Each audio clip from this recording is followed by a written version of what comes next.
जय Hind.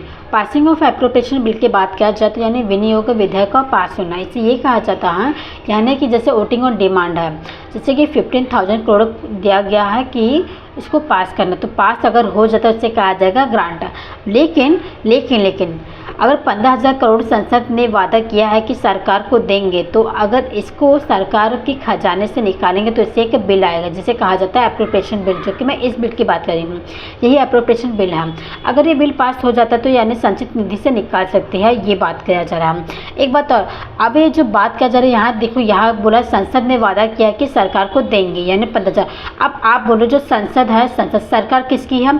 For example जैसे कि अगर मैं इसी में तुलना कर देती हूँ, जैसे कि अगर बता रही हूँ आज किसकी सरकार है? मोदी सरकार है। मोदी सरकार है।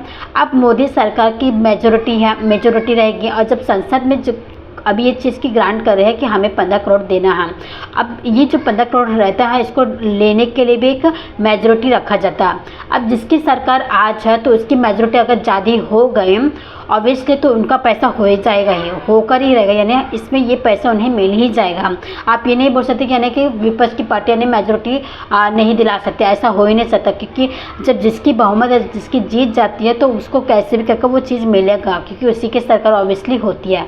तो ये पूरा रीज़न है। तो यानी जैसे कि अगर यहाँ मैं बताई हूँ, अगर रिजेक्ट हो जाता तो क्या ये खजाने से पैसा नहीं निकाल सकते हैं?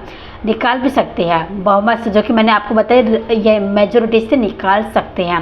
यानी कि जैसे कि यानी एप्रोप्रिएशन बिल ने चेंज हाँ या नहीं भी हो सकता है। ये कंडीशन का पता है मेजोरिटी से बताया। अगर मेजोरिटी कंडीशन से जिसकी सरकार है तो मेजोरिटी ऑब्वियसली मिलेगा। अगर मेजोरिटी मिल गई तो 15,000 करोड़ मिल जाएगा।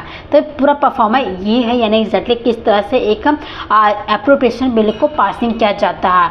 ये पासिंग जो वर्ड है यानी पासिंग यानी अनुदान जो अगर मिल गया हम तो नहीं, ये एक एप्रोप्रिएशन बिल में हमें उतना यानी अमाउंट मिल सकता है।